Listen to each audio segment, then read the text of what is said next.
ਵਾਹਿਗੁਰੂ जी का खालसा वाहिगुरू जी की फतेह। World news देख रहे सारे दर्शकों का स्वागत है। मैं हाँ गुरिंदर सिंह। खबरों की शुरुआत कर लेंदे हां हैडलाइनस दे नाल।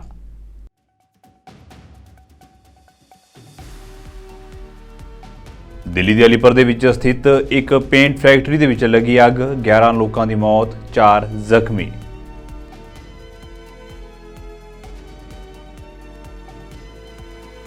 ਪਿਛਲੇ ਲੰਮੇ ਸਮੇਂ ਤੋਂ ਸੰਕਟ ਦਾ ਸਾਹਮਣਾ ਕਰ ਰਹੇ ਯਮਨ ਦੇ ਵਿੱਚ ਸਥਿਤੀ ਹੋਈ ਪਹਿਲਾਂ ਨਾਲੋਂ ਵੀ ਜ਼ਿਆਦਾ ਗੁੰਝਲਦਾਰ। ਸੰਯੁਕਤ ਰਾਸ਼ਟਰ ਨੇ ਖੇਤਰ ਦੇ ਵਿੱਚ ਅਮਨ ਸ਼ਾਂਤੀ ਬਣਾਉਣ ਲਈ ਹਰ ਸੰਭਵ ਕਦਮ ਚੁੱਕਣ ਦਾ ਦਿੱਤਾ ਭਰੋਸਾ।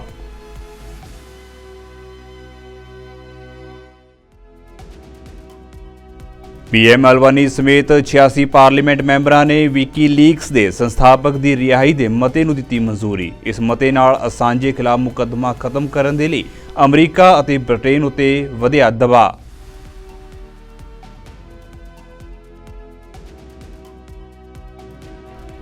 गाजा के नासर हस्पताल दे विच इजरायली फौज ने की कार्रवाई। ऑक्सीजन की सप्लाई बंद होने कारण 4 मरीजों की मौत।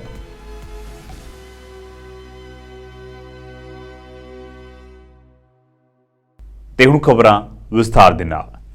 ਬੀਤੀ ਸ਼ਾਮ ਦਿੱਲੀ ਦੇ ਅਲੀਪੁਰ ਦੇ ਦਿਆਲ ਮਾਰਕੀਟ ਦੇ ਵਿੱਚ ਸਥਿਤ ਇੱਕ ਪੇਂਟ ਫੈਕਟਰੀ ਦੇ ਵਿੱਚ ਅੱਗ ਲੱਗ ਗਈ। ਦੇਰ ਰਾਤ ਤੱਕ ਹਾਦਸੇ ਵਿੱਚ 7 ਲੋਕਾਂ ਦੇ ਮਾਰੇ ਜਾਣ ਦੀ ਖਬਰ ਸੀ। ਅੱਜ ਸਵੇਰੇ 8 ਮ੍ਰਿਤਕਾਂ ਦੀ ਗਿਣਤੀ ਵੱਧ ਕੇ 11 ਹੋ ਗਈ ਹੈ। 4 ਲੋਕ ਜ਼ਖਮੀ ਨੇ, ਜਿਨ੍ਹਾਂ ਨੂੰ ਹਸਪਤਾਲ ਦੇ ਵਿੱਚ ਭਰਤੀ ਕਰਵਾਇਆ ਗਿਆ ਹੈ।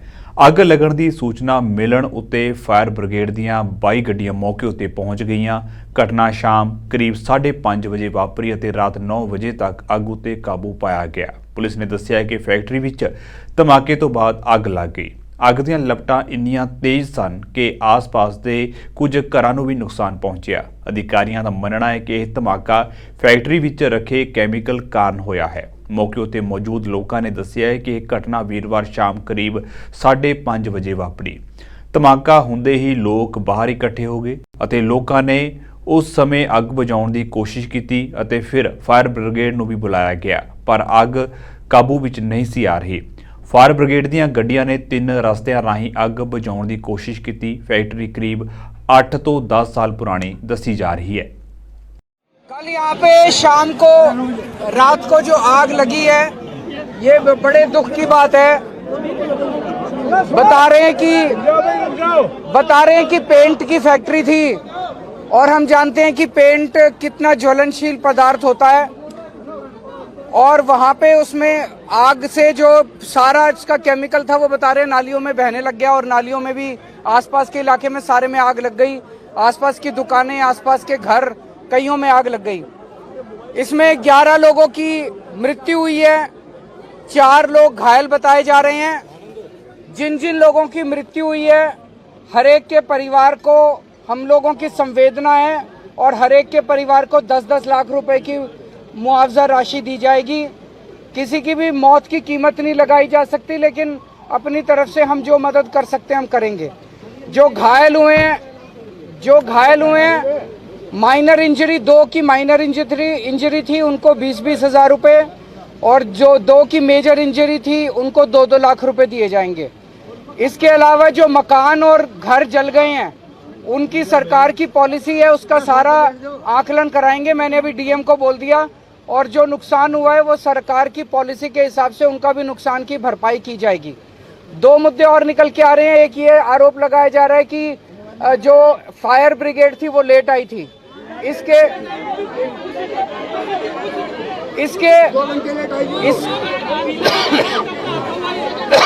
इसके मैं जांच के आदेश दूंगा।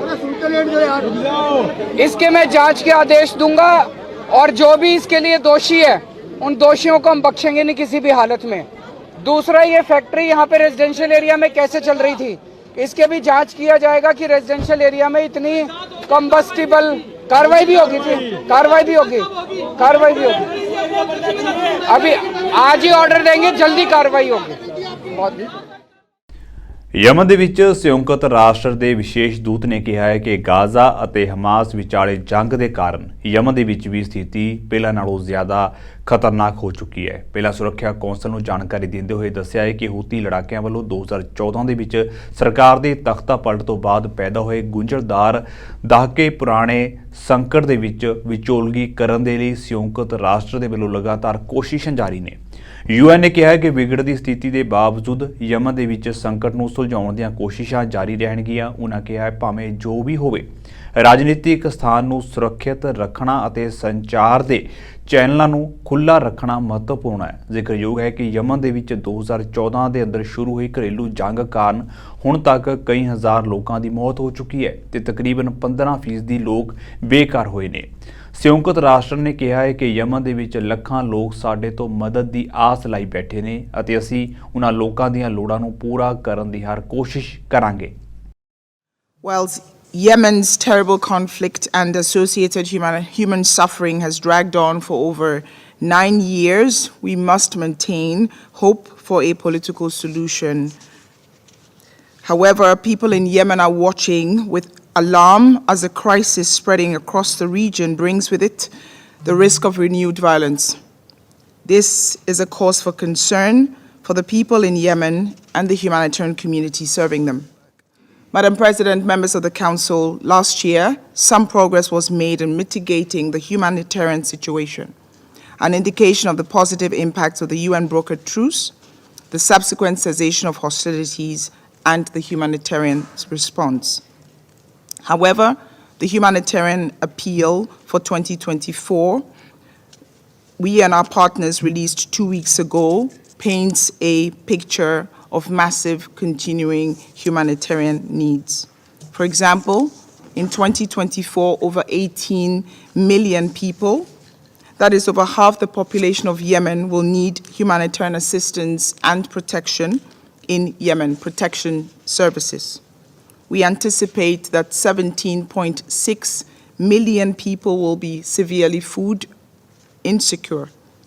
An estimated 2.7 million women and children, 5 million children under 5 will need treatment for acute malnutrition.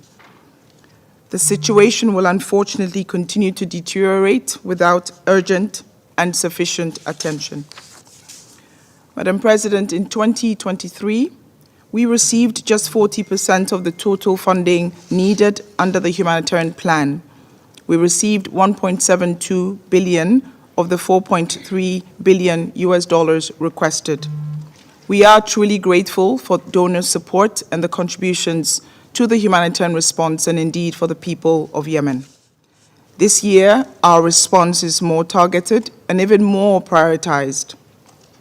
Our plan has been informed by area-based consultations with local authorities, humanitarian and development actors, and most importantly, the people we serve, the affected people of Yemen. It is better aligned also to some of the development efforts underway. England ਦੇ ਵਿੱਚ ਪ੍ਰਧਾਨ ਮੰਤਰੀ ਰਿਸ਼ੀ ਸੁਨਕ ਦੀਆਂ ਮੁਸ਼ਕਲਾਂ ਲਗਾਤਾਰ ਵਧਦੀਆਂ ਜਾ ਰਹੀਆਂ ਨੇ। ਇੱਥੋਂ ਦੇ 2 ਜ਼ਿਲ੍ਹਿਆਂ ਵਿੱਚ ਹੋਈਆਂ ਉਪ ਚੋਣਾਂ ਦੇ ਵਿੱਚ ਵੋਟਰਾਂ ਨੇ ਸੰਕਟ ਵਿੱਚ ਘਿਰੇ ਸੁਨਕ ਨੂੰ ਨਵਾਂ ਝਟਕਾ ਦਿੱਤਾ। ਵੋਟਰਾਂ ਨੇ ਉਹਨਾਂ ਸੀਟਾਂ ਉੱਤੇ ਵਿਰੋਧੀ ਪਾਰਟੀ ਦੇ ਪਾਰਲੀਮੈਂਟ ਮੈਂਬਰਾਂ ਨੂੰ ਚੁਣਿਆ ਜਿਨ੍ਹਾਂ ਉੱਤੇ ਸੁਨਕ ਦੇ ਕੰਜ਼ਰਵੇਟਿਵਜ਼ ਕਈ ਸਾਲਾਂ ਤੋਂ ਕਾਬਜ਼ ਸਨ।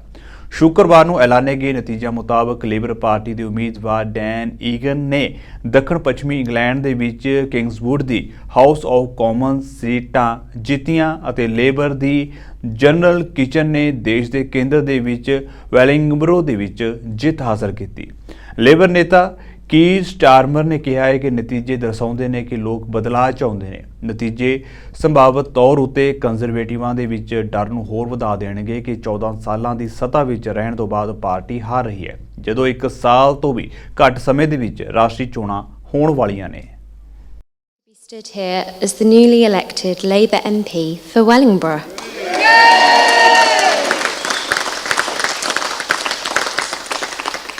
I am honoured that local people have placed their trust in me and the Labour Party under Keir Starmer. But I also know from the thousands of conversations I have had during this campaign how desperately people want change and a fresh start for our country. The people of Wellingborough have spoken for Britain.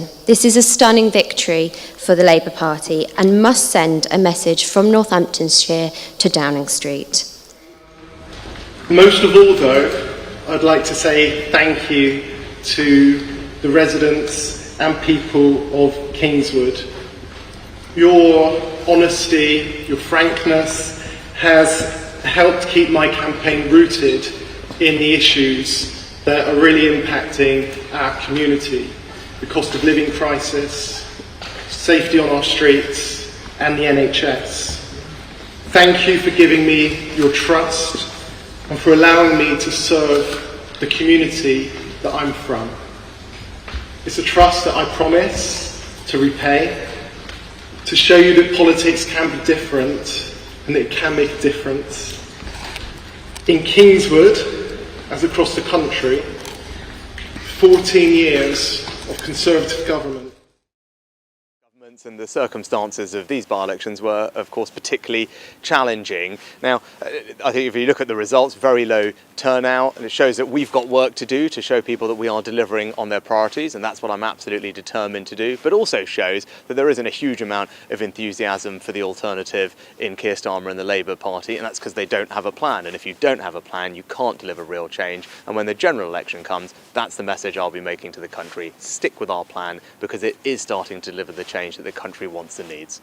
We've clearly been through a lot over the past couple of years as a country, but I genuinely believe at the start of this year that we're pointing in the right direction. Now, we're not out of the woods yet, but across all the priorities I set out, we are making progress. Inflation has been more than halved. The economy outperformed expectations last year. Debt is on track to fall. We've cut the number of illegal migrants coming by a third, and we're making progress on the longest waiters in the NHS. Now, I know that there's work to do, but if we stick with our plan, I can give everyone the peace of mind that there's a brighter future ahead. And at that general election, the alternative is the Labour Party. Keir Starmer can't tell you what he would do differently. Pakistan Tehreek-e-Insaf party ਨੇ ਪਾਕਿਸਤਾਨ ਦੇ ਵਿੱਚ 8 ਫਰਵਰੀ ਨੂੰ ਹੋਈਆਂ ਆਮ ਚੋਣਾਂ ਵਿੱਚ ਕਥਿਤ ਧਾਂਦਲੀ ਦੇ ਖਿਲਾਫ 17 ਫਰਵਰੀ ਨੂੰ ਦੇਸ਼ ਭਰ ਦੇ ਵਿੱਚ ਸ਼ਾਂਤੀਪੂਰਨ ਪ੍ਰਦਰਸ਼ਨਾਂ ਦਾ ਐਲਾਨ ਕੀਤਾ। ਪੀਡੀਆਈ ਨੇ ਉਹਨਾਂ ਸਾਰੀਆਂ ਸਿਆਸੀ ਪਾਰਟੀਆਂ ਨੂੰ ਵੀ ਸੱਦਾ ਦਿੱਤਾ ਜੋ ਮੰਨਦੀਆਂ ਨੇ ਕਿ ਚੋਣਾਂ ਵਿੱਚ ਕਥਿਤ ਤੌਰ ਤੇ ਧਾਂਦਲੀ ਕੀਤੀ ਗਈ ਸੀ। ਅਡਿਆਲਾ ਜੇਲ੍ਹ ਦੇ ਵਿੱਚ ਬੰਦ ਪੀਟੀਆਈ ਦੇ ਸੰਸਥਾਪਕ ਅਤੇ ਸਾਬਕਾ ਪ੍ਰਧਾਨ ਮੰਤਰੀ ਇਮਰਾਨ ਖਾਨ ਦੇ ਨਾਲ ਮੁਲਾਕਾਤ ਕਰਨ ਤੋਂ ਬਾਅਦ ਪੱਤਰਕਾਰਾਂ ਨਾਲ ਗੱਲਬਾਤ ਕਰਦੇ ਹੋਏ ਗੌਹਰ ਅਲੀ ਖਾਨ ਨੇ ਇਹ ਜਾਣਕਾਰੀ ਦਿੰਦੇ ਹੋਏ ਬਾਕੀ ਸਿਆਸੀ ਪਾਰਟੀਆਂ ਨੂੰ ਵੀ ਅਪੀਲ ਕੀਤੀ ਹੈ ਕਿ ਉਹ ਵੀ ਇਸ ਧੱਕੇਸ਼ਾਹੀ ਦੇ ਖਿਲਾਫ ਪੀਟੀਆਈ ਦਾ ਸਾਥ ਦੇਣ। हम ये कर रहे हैं कि जितने भी वफाक में और इलेक्शन में आपने देखा है कि वो पॉलिटिकल पार्टी जो सारे प्रोविंसेस में है, जिसने 2/3 मेजॉरिटी ली है केपीके में, वो जिसने पंजाब में भी 2/3 मेजॉरिटी ली है, उस पार्टी को मार्जिनलाइज किया जा रहा है। वो उस पार्टी को मार्जिनलाइज किया जा रहा है और वो पॉलिटिकल पार्टी जिसकी ज़ीरो क्रेडिबिलिटी है, जो ऑलमोस्ट मुश्किल से 20 सीटें नहीं जीत चुकी है, उसको हुकूमत दी जा रही है। अवाम ऐसे मैंडेट को कबूल नहीं करेगी, इसलिए इसके खिलाफ खान साहब के हिदायत के मुताबिक हम इंशाअल्लाह ताला पीसफुल प्रोटेस्ट करेंगे हफ्ते वाले दिन पूरे पाकिस्तान में। और इसके लिए हम सारे पॉलिटिकल पार्टी को कह रहे हैं, चाहे वो जीडीए, चाहे वो जमात इस्लामी है, चाहे वो जेयूआई है, चाहे वो बाकी पॉलिटिकल पार्टीज़ है, चारों सूबों के पॉलिटिकल पार्टीज़ को, कि हमारा चाहे वो एएनपी है, कि एक मुतालिबा हम सब का है, अवाम का अंदाज़ा इसके साथ टीएलपी है, सारी पॉलिटिकल पार्टीज़ हो जो इस मैंडेट को कबूल नहीं करती, जो सारी पॉलिटिकल पार्टीज़ ये समझती है कि इसमें बहुत धांधली हुई है, आखिर में जिस तरीके से मैंडेट को चेंज किया गया है। लिहाजा पाकिस्तान तहरीक इंसाफ पीसफुल पुरअमन पाकिस्तान के झंडों के साथ अपना प्रोटेस्ट रिकॉर्ड करवाएगी, पीसफुल प्रोटेस्ट करेगी। इंशाअल्लाह ताला हफ्ते वाले दिन आफ्टरनून में इंशाअल्लाह ताला ये पूरे मुल्क में ये प्रोटेस्ट होगा। हमारी शिरकत सबसे दरख्वास्त है कि इसमें आप शिरकत करें, ये आपकी आज़ादी का सवाल है। ये इलेक्शन मोस्ट क्रिटिकल थे, इस इलेक्शन ने अवाम की आज़ादी का तयन करना था, इसलिए अवाम की आज़ादी का तयन करने वाले इलेक्शन को हम मैंडेट को हम चोरी नहीं करने देंगे। ये हमारा इंशाअल्लाह ताला आज के लिए कोई यही पॉइंट्स है आज के लिए। पीपल्स पार्टी के साथ ना हमारे मुज़ाकिरात हुए हैं, ना पीपल्स पार्टी के साथ हमारे मुज़ाकिरात होंगे। हमारा एक पॉइंट एजेंडा था, वो ये कि हम पावर शेयरिंग पॉलिटिक्स नहीं करते, हम अवामी पॉलिटिक्स करते हैं, अवाम की फलाह व बहबूद और अवाम के हकूक़ के लिए कर रहे हैं, अवाम के लिए कर रहे हैं, न कि अवाम के नाम पे अपने मुफादात करें। तो उनके साथ हमारा कोई नहीं। ਇਜ਼ਰਾਈਲੀ ਫੌਜੀਆਂ ਦੇ ਵੱਲੋਂ ਦੱਖਣੀ ਗਾਜ਼ਾ ਦੇ ਮੁੱਖ ਹਸਪਤਾਲ ਉੱਤੇ ਹਮਲਾ ਕਰਨ ਮਗਰੋਂ ਹਫੜਾ ਦਫੜੀ ਦੀ ਸਥਿਤੀ ਹੈ। ਇਸ ਦੇ ਨਾਲ ਹੀ ਆਕਸੀਜਨ ਦੀ ਸਪਲਾਈ ਬੰਦ ਹੋਣ ਕਾਰਨ ਅੱਜ ਸਵੇਰੇ ਇੰਟੈਂਸਿਵ ਕੇਅਰ ਯੂਨਿਟ ਦੇ ਵਿੱਚ ਦਾਖਲ 4 ਲੋਕਾਂ ਦੀ ਮੌਤ ਹੋਈ ਹੈ। ਇਜ਼ਰਾਈਲੀ ਫੌਜੀ ਹਸਪਤਾਲ ਦੀ ਤਲਾਸ਼ੀ ਲੈ ਰਹੇ ਨੇ। ਇਜ਼ਰਾਈਲੀ ਫੌਜਾਂ ਨੇ ਤਕਰੀਬਨ 1 ਹਫ਼ਤੇ ਤੱਕ ਘੇਰਾਬੰਦੀ ਕਰਨ ਤੋਂ ਬਾਅਦ ਦੱਖਣੀ ਸ਼ਹਿਰ ਖਾਨ ਯੂਨਿਸ ਦੇ ਨਾਸਰ ਹਸਪਤਾਲ ਉੱਤੇ ਹਮਲਾ ਕਰ ਦਿੱਤਾ। ਹਸਪਤਾਲ ਦੇ ਸਟਾਫ ਦੇ ਮੁਤਾਬਕ ਵੀਰਵਾਰ ਨੂੰ ਇਜ਼ਰਾਈਲੀ ਫੌਜੀਆਂ ਵੱਲੋਂ ਕੀਤੀ ਗਈ ਗੋਲੀਬਾਰੀ ਦੇ ਵਿੱਚ ਇੱਕ ਮਰੀਜ਼ ਦੀ ਮੌਤ ਹੋਈ ਅਤੇ 6 ਹੋਰ ਜ਼ਖਮੀ ਹੋਏ। ਇਸ ਦੌਰਾਨ ਸੰਯੁਕਤ ਰਾਸ਼ਟਰ ਨੇ ਇੱਕ ਵਾਰ ਮੁੜ ਇਜ਼ਰਾਈਲ ਨੂੰ ਜੰਗਬੰਦੀ ਲਈ ਅਪੀਲ ਕੀਤੀ। ਨਾਲ ਹੀ ਉਹਨਾਂ ਚੇਤਾਵਨੀ ਵੀ ਦਿੱਤੀ ਹੈ ਕਿ ਜੇਕਰ ਇਜ਼ਰਾਈਲ ਰਫਾਹ ਦੇ ਵਿੱਚ ਜ਼ਮੀਨੀ ਫੌਜੀ ਕਾਰਵਾਈ ਕਰਦਾ ਹੈ ਤਾਂ ਇਸ ਦੇ ਨਾਲ ਜਿੰਨੀ ਤਬਾਹੀ ਹੋਵੇਗੀ ਉਸ ਦੀ ਕਲਪਨਾ ਵੀ ਨਹੀਂ ਕੀਤੀ ਜਾ ਸਕਦੀ। ਗਾਜ਼ਾ ਦੀ ਕੁੱਲ ਆਬਾਦੀ 2.3 ਮਿਲੀਅਨ ਹੈ, ਜਿਸ ਦੇ ਵਿੱਚੋਂ ਅੱਧੇ ਤੋਂ ਵੱਧ ਲੋਕਾਂ ਨੇ ਰਫਾਹ ਦੇ ਵਿੱਚ ਸ਼ਰਨ ਲੈ ਲਈ ਹੈ। ਇਸ ਤੋਂ ਇਲਾਵਾ ਗਾਜ਼ਾ ਪੱਟੀ ਵਿੱਚ ਸੰਯੁਕਤ ਰਾਸ਼ਟਰ ਦੇ ਵੱਲੋਂ ਭੇਜੀ ਮਦਦ ਵੀ ਇਸੇ ਰਸਤੇ ਰਾਹੀਂ ਪਹੁੰਚਦੀ ਹੈ। ਦਰਅਸਲ ਗਾਜ਼ਾ ਪੱਟੀ ਵਿੱਚ ਲੋਕਾਂ ਅਤੇ ਮਾਲ ਦੀ ਆਵਾਜਾਈ 3 ਲਾਂਘਿਆਂ ਰਾਹੀਂ ਹੁੰਦੀ ਹੈ। ਇਸ ਦੇ ਵਿੱਚ ਸਭ ਤੋਂ ਪਹਿਲਾਂ ਰਫਾਹ ਕ੍ਰੋਸਿੰਗ ਹੈ ਜੋ ਮਿਸਰ ਵੱਲੋਂ ਨਿਯੰਤਰਿਤ ਹੈ। ਦੂਜਾ ਏਰੀਜ਼ ਅਤੇ ਤੀਜਾ ਕੇਰੇਮ ਸ਼ਾਲੋਮ ਕ੍ਰੋਸਿੰਗ ਹੈ ਜੋ ਇਜ਼ਰਾਈਲ ਦੇ ਅਧਿਕਾਰ ਖੇਤਰ ਦੇ ਵਿੱਚ ਹੈ। ਕੇਰੇਮ ਸ਼ਾਲੋਮ ਜੰਗ ਤੋਂ ਪਹਿਲਾਂ ਮਨੁੱਖਤਾਵਾਦੀ ਸਹਾਇਤਾ ਲਈ ਮੁੱਖ ਰਸਤਾ ਸੀ। ਇਹ ਅਤੇ ਮਿਟਾਓ ਦੋਵੇਂ ਹੁਣ ਬੰਦ ਹਨ। ਇਸ ਤਰ੍ਹਾਂ ਰਫਾਹ ਗਾਜ਼ਾ ਵਿੱਚ ਮਦਦ ਪਹੁੰਚਾਉਣ ਲਈ ਇੱਕੋ ਇੱਕ ਰਸਤਾ ਰਹਿ ਗਿਆ ਹੈ। ਹਾਲ ਹੀ ਦੇ ਵਿੱਚ ਇਜ਼ਰਾਈਲ ਦੇ ਪ੍ਰਧਾਨ ਮੰਤਰੀ ਬੈਂਜਾਮਿਨ ਨੇਤਨਯਾਹੂ ਨੇ ਕਿਹਾ ਹੈ ਕਿ ਇਜ਼ਰਾਈਲ ਦੇ ਜੰਗੀ ਟੀਚਿਆਂ ਨੂੰ ਪੂਰਾ ਕਰਨ ਲਈ ਰਫਾਹ ਦੇ ਵਿੱਚ ਜ਼ਮੀਨੀ ਫੌਜ ਭੇਜਣੀ ਜ਼ਰੂਰੀ ਹੈ। ਦੂਜੇ ਪਾਸੇ ਅਮਰੀਕੀ ਰਾਸ਼ਟਰਪਤੀ ਜੋ ਬਾਈਡਨ ਨੇ ਨੇਤਨਯਾਹੂ ਨੂੰ ਨਾਗਰਿਕਾਂ ਦੀ ਸੁਰੱਖਿਆ ਨੂੰ ਧਿਆਨ ਵਿੱਚ ਰੱਖਦੇ ਹੋਏ ਫੌਜੀ ਕਾਰਵਾਈ ਕਰਨ ਦੇ ਹੁਕਮ ਦਿੱਤੇ ਨੇ। ਰਫਾਹ ਉੱਤੇ ਇਜ਼ਰਾਈਲ ਦੇ ਹਮਲੇ ਤੋਂ ਬਾਅਦ ਮਿਸਰ ਨੇ ਇਜ਼ਰਾਈਲ ਦੇ ਨਾਲ ਦਹਾਕਿਆਂ ਪੁਰਾਣੇ ਸ਼ਾਂਤੀ ਸਮਝੌਤੇ ਨੂੰ ਖਤਮ ਕਰਕੇ ਫੌਜੀ ਦਖਲ ਦੀ ਧਮਕੀ ਦਿੱਤੀ ਹੈ। ਇਜ਼ਰਾਈਲੀ ਹਮਲੇ ਤੋਂ ਬਾਅਦ ਸੰਯੁਕਤ ਰਾਸ਼ਟਰ ਅਤੇ ਵਿਸ਼ਵ ਸਿਹਤ ਸੰਗਠਨ ਵਰਗੇ ਸੰਗਠਨਾਂ ਨੇ ਚਿੰਤਾ ਜ਼ਾਹਿਰ ਕੀਤੀ। UN ਨੇ ਕਿਹਾ ਹੈ ਕਿ ਰਫਾਹ ਗਾਜ਼ਾ ਦੇ ਲੱਖਾਂ ਲੋਕਾਂ ਦੀ ਆਖਰੀ ਮੰਜ਼ਿਲ ਹੈ। ਸੰਗਠਨ ਨੇ ਇਜ਼ਰਾਈਲ ਦੇ ਪ੍ਰਧਾਨ ਮੰਤਰੀ ਨੂੰ ਜੰਗਬੰਦੀ ਦੀ ਅਪੀਲ ਕਰਦੇ ਹੋਏ ਕਿਹਾ ਹੈ ਕਿ ਰਫਾਹ ਉੱਤੇ ਇਜ਼ਰਾਈਲੀ ਹਮਲਿਆਂ ਤੋਂ ਬਾਅਦ ਗਾਜ਼ਾ ਦੇ ਲੋਕਾਂ ਕੋਲ ਹੁਣ ਸਿਰ ਛੁਪਾਉਣ ਲਈ ਕੋਈ ਥਾਂ ਨਹੀਂ ਬਚੀ। ਸੰਯੁਕਤ ਰਾਸ਼ਟਰ ਦਾ ਕਹਿਣਾ ਹੈ ਕਿ ਗਾਜ਼ਾ ਵਿੱਚ ਇਜ਼ਰਾਈਲੀ ਫੌਜ ਦੀ ਘੁਸਪੈਠ ਭਿਆਨਕ ਹੈ ਕਿਉਂਕਿ ਲਗਭਗ 15 ਲੱਖ ਫਲਸਤੀਨੀਆਂ ਦੇ ਕੋਲ ਭੱਜਣ ਲਈ ਕੋਈ ਹੋਰ ਥਾਂ ਨਹੀਂ ਬਚੀ। ਵੱਡੀ ਗਿਣਤੀ ਵਿੱਚ ਆਮ ਨਾਗਰਿਕਾਂ ਦੇ ਮਾਰੇ ਜਾਣ ਅਤੇ ਜ਼ਖਮੀ ਹੋਣ ਦਾ ਖਦਸ਼ਾ ਹੈ। ਮਨੁੱਖੀ ਅਧਿਕਾਰ ਸੰਗਠਨਾਂ ਨੇ ਇਸ ਨੂੰ ਜੰਗ ਦੇ ਨਿਯਮਾਂ ਦੀ ਉਲੰਘਣਾ ਕਰਾਰ ਦਿੱਤਾ। ਸੰਯੁਕਤ ਰਾਸ਼ਟਰ ਦੇ ਸਿਹਤ ਮੁਲਾਜ਼ਮਾਂ ਨੇ ਕਿਹਾ ਹੈ ਕਿ ਰਫਾਹ ਦੇ ਵਿੱਚ ਸਿਰਫ ਕੁਝ ਹਸਪਤਾਲ ਬਚੇ ਨੇ ਜਿੱਥੇ ਸੇਵਾਵਾਂ ਅਜੇ ਜਾਰੀ ਨੇ, ਪਰ ਉਹ ਵੀ ਮਰੀਜ਼ਾਂ ਨਾਲ ਭਰੇ ਹੋਏ ਨੇ ਅਤੇ ਜ਼ਰੂਰੀ ਸਪਲਾਈ ਦੀ ਘਾਟ ਹੈ। Turning to Gaza and the situation there, the Office of the Coordination of Humanitarian Affairs tells us that intensified airstrikes on Rafah are further complicating the already fragile humanitarian operation there. We and our humanitarian partners continue to do the near impossible to assist people in need, despite the risks. However, we need basic safety conditions, roads to be open, trucks to be able to move, and supplies to get in with staff capacity.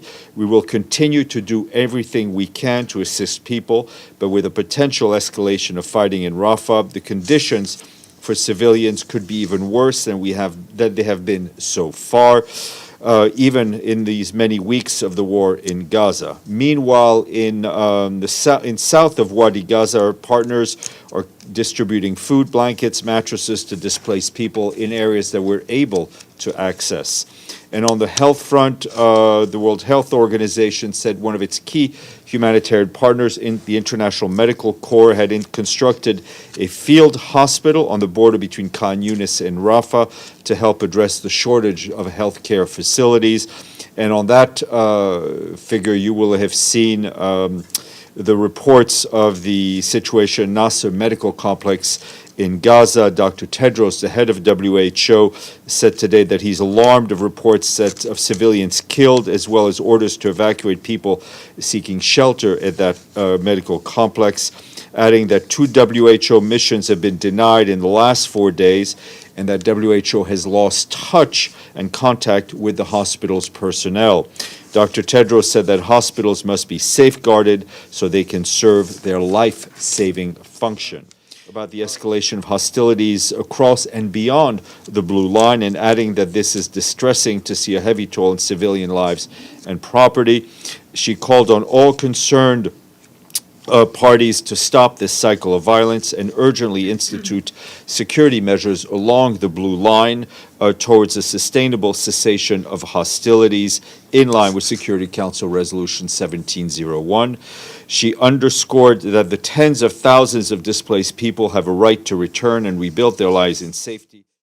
Downtown Toronto ਵਿੱਚ ਸੈਂਕੜੇ ਬੇਕਾਰ ਲੋਕਾਂ ਦਾ ਸਹਾਰਾ ਬਣੀ ਸੇਵਾ kitchen ਸੰਸਥਾ ਵੱਲੋਂ ਆਪਣਾ ਪਹਿਲਾ ਫੰਡਰੇਜ਼ਰ ਗਾਲਾ ਆਯੋਜਿਤ ਕੀਤਾ ਗਿਆ, ਜਿਸ ਦੇ ਵਿੱਚ ਭਾਈਚਾਰੇ ਨੇ ਸ਼ਮੂਲੀਅਤ ਕੀਤੀ। ਸੇਵਾ ਕਿਚਨ ਦੀ ਸ਼ੁਰੂਆਤ ਕਰਨ ਵਾਲੇ ਜਸਵਿੰਦਰ ਸਿੰਘ ਖੋਸਾ ਦੇ ਅਨੁਸਾਰ ਉਹਨਾਂ ਨੂੰ ਇਸ ਨਿਸ਼ਕਾਮ ਸੇਵਾ ਦੀ ਪ੍ਰੇਰਨਾ ਸਿੱਖ ਧਰਮ ਦੇ ਸਰਬੱਤ ਦੇ ਭਲੇ ਦੇ ਸਿਧਾਂਤ ਤੋਂ ਮਿਲਦੀ ਹੈ। ਖੋਸਾ ਦਾ ਕਹਿਣਾ ਹੈ ਕਿ ਉਹਨਾਂ ਨੂੰ ਲੋਕਾਂ ਦੀ ਮਦਦ ਕਰਕੇ ਬਹੁਤ ਚੰਗਾ ਮਹਿਸੂਸ ਹੁੰਦਾ ਹੈ। ਮਤਲਬ ਕਿ ਆਪਣਾ ਉਹੀ ਹੁੰਦਾ, ਨਹੀਂ ਯਾਰ ਅਸੀਂ ਦੇਣੇ ਪੈਸੇ, ਤੂੰ ਸ਼ਰਾਬੀ ਆ, ਦਾਰੂ ਪੀਏਂਗਾ। ਉਹ ਕਹਿੰਦਾ ਜੇ ਤੁਸੀਂ ਮੈਨੂੰ $2 ਦੇ ਦਿਓਗੇ ਨਾ ਮੇਰੀ ਜ਼ਿੰਦਗੀ ਬਾਜੂ। ਮਤਲਬ ਕਿ ਇੱਕ ਕਿਸੇ ਬੰਦੇ ਨੇ ਕਹਿਣਾ ਵੀ $2 ਨਾਲ ਮੇਰੀ ਲਾਈਫ ਬਚ ਸਕਦੀ ਆ। ਉਹ ਅਸੀਂ ਤੁਰੇ ਜਾਂਦੇ ਸੀ, ਉਹਨਾਂ 'ਚ ਨੂੰ ਸਨੀ ਦਿਓਲ ਦੀ ਸ਼ੂਟ ਸੀ, ਉਹਨਾਂ ਨੇ $5 ਕੱਢੇ ਹੁੰਦੇ ਤੇ ਅਸੀਂ ਵਾਕ ਕਰਕੇ ਗਾਂਹ ਲੰਘੇ। ਉਹ ਬੰਦਾ ਆਇਆ ਥੋੜ੍ਹੀ ਦੇਰ ਬਾਅਦ, ਕਹਿੰਦਾ ਮੈਨੂੰ ਜਿਹੜੇ ਬੰਦੇ ਨੇ $5 ਤੇ ਮੈਂ ਬੰਦਾ ਲੱਭਦਾ ਕਿੱਥੇ ਆ, ਕਿਉਂਕਿ ਉਦੋਂ ਫਿਰ ਉਹ ਆਪਣੇ ਸ਼ੂਟ 'ਤੇ ਰੈਡੀ ਹੋ ਗਏ। ਮੈਂ ਕਿਹਾ ਕੀ? ਕਹਿੰਦਾ ਯਾਰ ਉਹਨੂੰ ਮੈਂ $2 ਮੰਗੇ ਸੀ, ਉਹਨੇ ਮੈਨੂੰ 5 ਦਿੱਤੇ, ਮੈਂ 3 ਮੋੜਨਾ ਆ। ਉਹ ਮੈਨੂੰ ਬੜੀ ਮਤਲਬ ਕਿ ਗੱਲ ਟੱਚੀ ਲੱਗੀ। ਮੈਂ ਕਿਹਾ ਯਾਰ ਇਹ ਤਾਂ ਵਾਕਿਆ ਹੀ ਉਹ ਨਹੀਂ ਲੱਗਦਾ ਵੀ ਦਾਰੂ ਪੀਣ ਵਾਲਾ ਹੁੰਦਾ ਤੇ 5 ਮਿਲ ਗਏ 10 ਮਿਲ ਕੇ ਲੈ ਕੇ ਤੁਰ ਜਾਂਦਾ। ਮੈਂ ਉਹਦੇ ਨਾਲ ਗੱਲਬਾਤ ਕੀਤੀ ਜੀ। ਉਹਨੇ ਫਿਰ ਦੱਸਿਆ ਕਿ ਅਸੀਂ ਬਹੁਤ ਸਾਰੇ ਲੋਕ ਆ, ਮੈਨੂੰ ਪਤਾ ਨਹੀਂ ਸੀ ਕਿਉਂਕਿ ਆਪਣੀ ਕਮਿਊਨਿਟੀ ਨੂੰ ਨਹੀਂ ਨਾ ਚੀਜ਼ਾਂ ਬਾਰੇ ਪਤਾ। ਮੈਂ ਜੀ 40-50 ਬੰਦਿਆਂ ਦਾ ਫੂਡ ਬਣਾ ਕੇ ਮੈਂ, ਮੇਰੀ ਵਾਈਫ ਤੇ ਦੋਨੇ ਬੱਚੇ ਚਲੇ ਗਏ। ਅਸੀਂ ਉਹਨਾਂ ਨੂੰ 25-30 ਬੰਦੇ ਸੀਗੇ, ਉਹਨਾਂ ਨੂੰ ਫੂਡ ਵਰਤਾਇਆ। ਮੈਨੂੰ ਕਹਿੰਦੇ ਅੱਜ ਤਾਂ ਦੇ ਗਿਆ, ਅਗਲੇ ਸੰਡੇ ਆਏਗਾ। ਮੈਂ ਕਿਹਾ ਯਾਰ ਜਿੰਨਾ ਚਿਰ ਬਾਬੇ ਨੇ ਸਵਾਸ ਬਖਸ਼ਿਆ ਆਪਾਂ ਹਰੇਕ ਸੰਡੇ ਆਵਾਂਗੇ।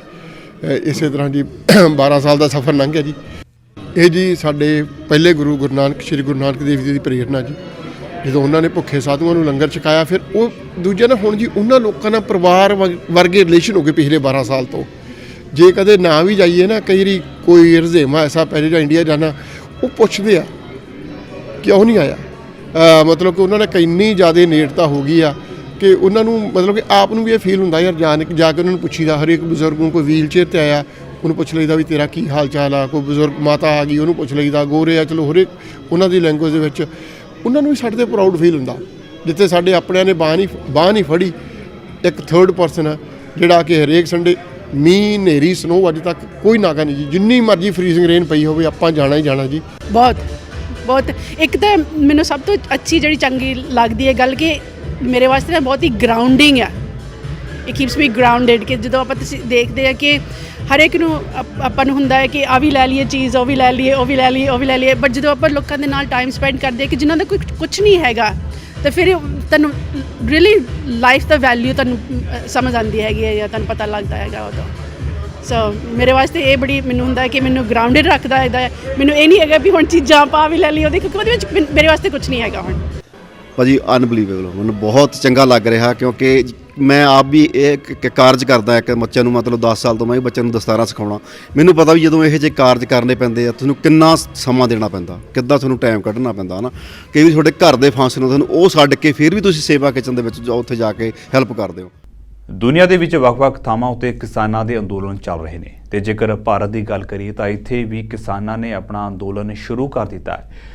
ਹਰਿਆਣਾ ਦੀਆਂ ਸਰਹੱਦਾਂ ਉੱਤੇ ਚੱਲ ਰਹੇ ਕਿਸਾਨ ਅੰਦੋਲਨ ਨੂੰ ਅੱਜ ਚੌਥਾ ਦਿਨ ਹੈ। ਅੱਜ ਅੰਦੋਲਨ ਤੋਂ ਬਹੁਤ ਹੀ ਦੁਖਦਾਈ ਖਬਰ ਸਾਹਮਣੇ ਆਈ ਹੈ।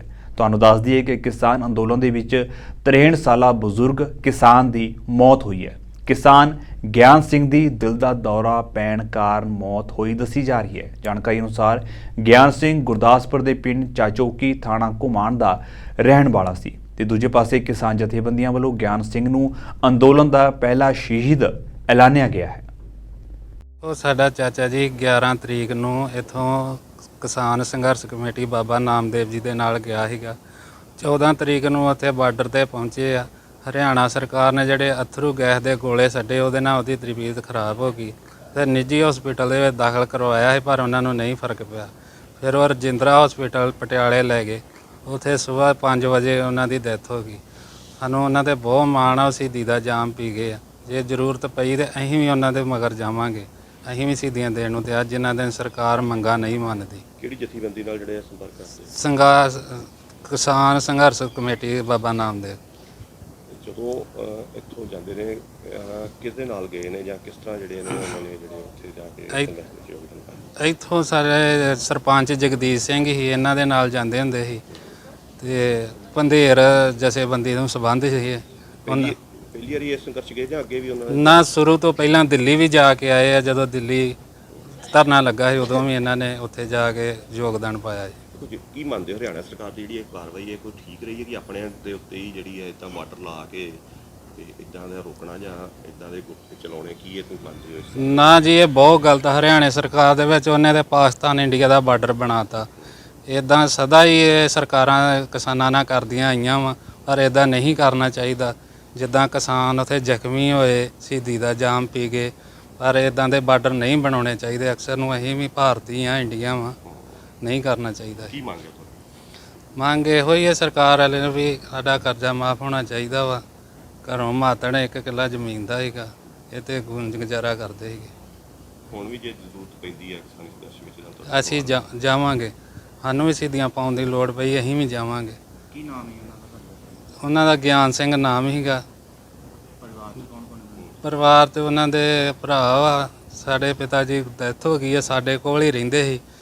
ਜਦੋਂ ਉਹਨਾਂ ਦਾ ਵਿਆਹ ਹੋਇਆ, ਉਹਨਾਂ ਦੇ ਘਰ ਦੇ ਗੁਜ਼ਰ ਗਏ ਸੀ, ਬੱਚਾ ਉਹਨਾਂ ਦਾ ਕੋਈ ਨਹੀਂ ਸੀ।